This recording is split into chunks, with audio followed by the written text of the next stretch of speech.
Hello everyone and welcome back to another video. Thank you guys so much for watching. So today, this is Rhimesama and I'm going to talk about the games of the year. So I am not someone that has played a lot of the newer games. Ones that I would really like to enjoy would have been probably Hogwarts Legacy or the Avatars Pandora one that just came out. I do know that there was also a new version of Arc released, and I finally got to do Arc with friends. So I'm just going to talk about some of the ones that I do enjoy, so ones that I will return to. And I technically don't have an actual new game, but I do have some DLC that I can talk about today. Specifically, the DLC for Scarlet and Violet, the hidden parts of Area Zero, hidden treasures of Area Zero. So that's the teal mask and the end of the disc.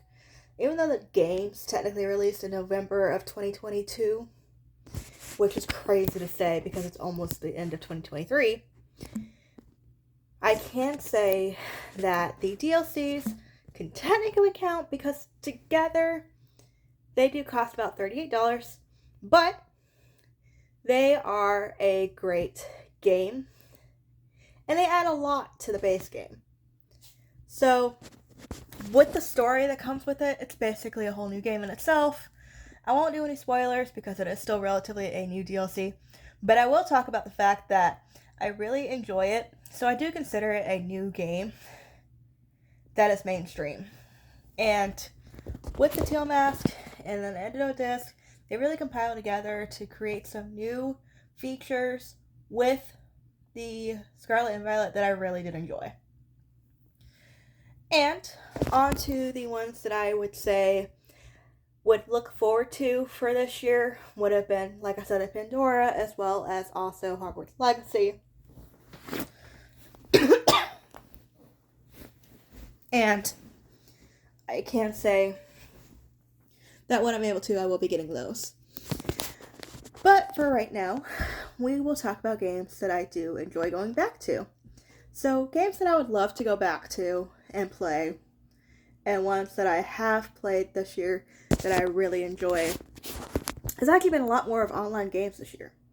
So, with Scarlet and Violet, with the DLCs, technically that can also qualify for this category, but I would like to keep that separate just because the DLCs are going to be my new game for this year, and I won't have any of the smaller games or anything along the lines of indie games or anything like that, the smaller games that I don't have accountability for and I don't have access to.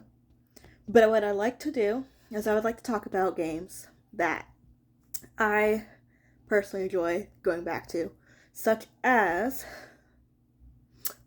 Warframe. I got into Warframe in about April or March of this year, and I play it with friends online, and I really enjoy that there's so much creativity, that DE, or the developer of the games, really taking into account the fan base of it, and make it so that you are able to customize your experience by creating and resourcing and having very many options to fit your playstyle with Warframes. Those are the characters that you can control. They give you companions, which I love. You can choose between a cat or dog style. There's also robots, sentinels. So overall, I love that game. I love the creativity. I love that they keep adding to it. They've added at least 3 expansions this year. Darubi, Whispers on the Walls quest. So they do add on to it, and it is a free-to-play game. There is stuff that you can purchase, but you can also do stuff to get stuff to purchase, so you don't actually have to spend any currency. And one of my friends has actually not spent any money on this game at all. So it is possible, which makes it a very doable game. It is cross-platform, and they are working on safe cross-platform, but recently they just came out with being able to go and have your clan be cross-platform and friends be cross-platform. So even now they're still expanding on the game, making it more diverse, and trying to cater to a bigger audience. It's on Xbox, PlayStation, the Switch, PC, so very, very many options. And then The second one that I like to go to is called Pokemon Unite, and it is a mobile game. So you run around online, take matches. It does have an offline option. I don't use it because I also play with friends. But you have matches where you have a team of 5 or 4 or 3, depending on the style of the game and the match. You can also do custom battles, and there are very many playstyles that it caters to. So you are legit running around as hologrammed Pokemon. And I think it's a really cool option and also a very awesome game. And it is fun. It does have its drawbacks and it's very frustrating.